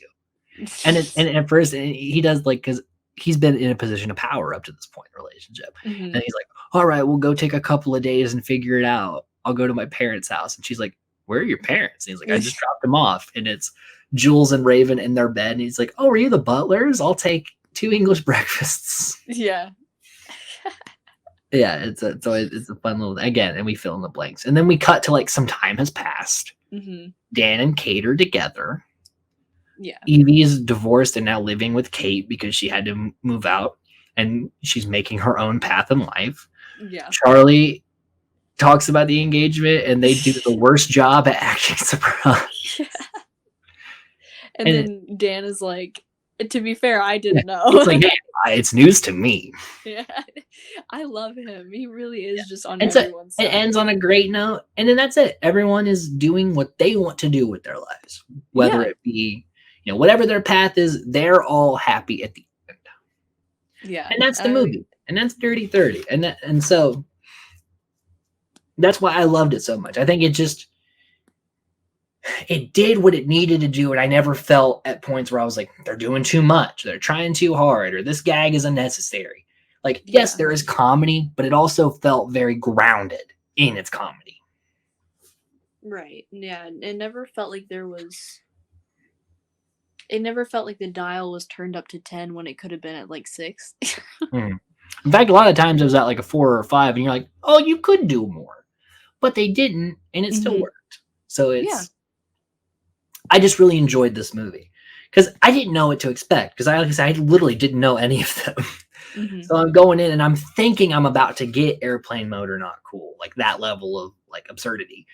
Yeah. And I got like a really well-written comedy film that I would actually recommend to people who don't know these YouTubers because it works as a film. Yeah, I mean, they all have great chemistry without knowing that they know each other in real life. I mean, I could have probably guessed that they knew each other. Well, like, if you just showed me this movie, I probably wouldn't have guessed it was made by YouTubers. Yeah.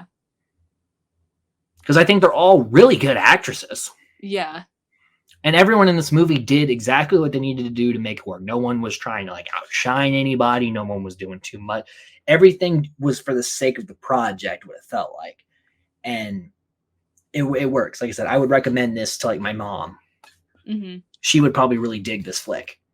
She probably has zero fucking idea. You know what? Let me. I know for a fact she does not know literally anyone in this movie, and she'll get it. Yeah. So we talked about in airplane mode. We're like, is there a good YouTuber movie? I think this is one. Yeah, I think we did it. We found one. We found one. We didn't have to play Is This Comedy once.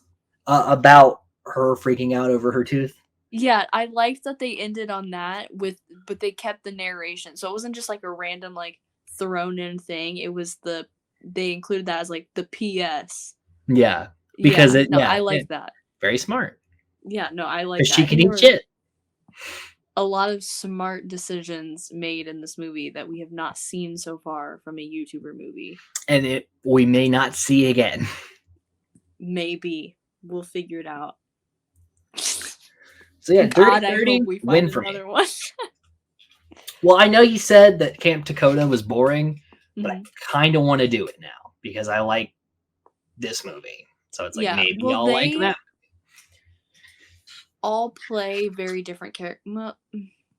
Kind of play different characters in that movie as well. I mean, I think they all definitely have like range because Mamrie Hart in that movie, she plays like a very not like uptight, but I don't know. They have very different characters. Yeah, we'll definitely check that one out. We may wait a little bit because again, we're probably gonna have some shitty movies, and it'll be a good little because this was a nice palate cleanser. And our next podcast is Skeleton Twins, so we're just gonna be having some fun for a little bit, and then we're probably gonna go right back into hating ourselves. But it's nice to know not every single YouTuber movie podcast has to be mushy brain garbage. Mushy brain garbage. Have you ever seen Buddy System?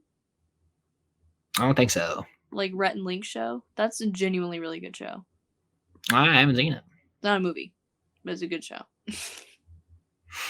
Well, Rhett and Link, like I said, I've watched their content, and I feel like they're very. One, they seem like very nice, wholesome people. Yeah. But also, they fucking know how to work the YouTube system. They know how to fucking get on that top trending page and make the maximum amount of money off their shit.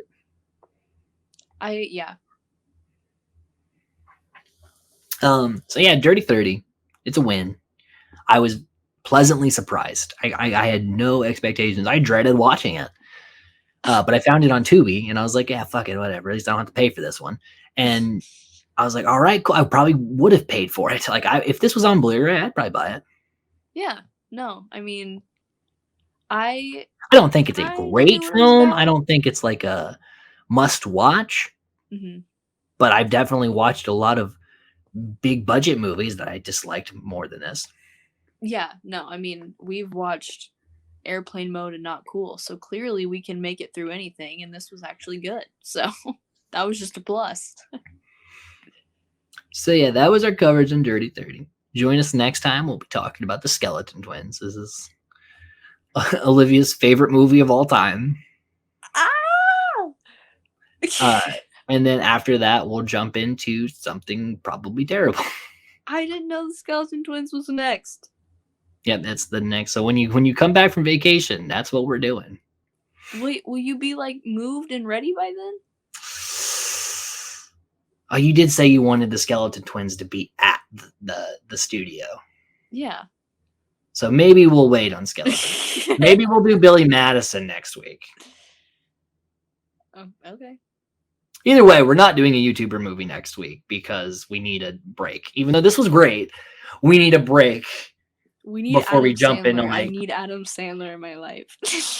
So we'll say it now. It's Billy Madison next. We'll wait on Skeleton Twins. Skeleton Twins will be the first podcast recorded in the new studio that's not in a basement. I'm so excited. And Olivia and I will be in the same room. That's so weird. I didn't even think that'd be possible. Like we've never actually been in the same room before. No, like I was thinking about that earlier. I was like, how are we going to record it? I was like, is it going to be like one camera? I mean, yeah. or because you just have the one shot. Yeah, I know, but in my mind, I was like, how are we gonna get us in the same room with one camera? And then I was like, oh, we're gonna be in the same room. Like, I forgot. It's gonna be so good and so fun and so fresh. I'm glad you're excited. Everyone should be excited. Everyone should love this movie. All right. So with that, will come and put an end to the pod. At least stay tuned next time for Billy Madison, and then on the next pod we'll have an idea of the next 3 YouTuber movies we'll be doing. Mm-hmm. So until next time, stay safe and stay nerdy.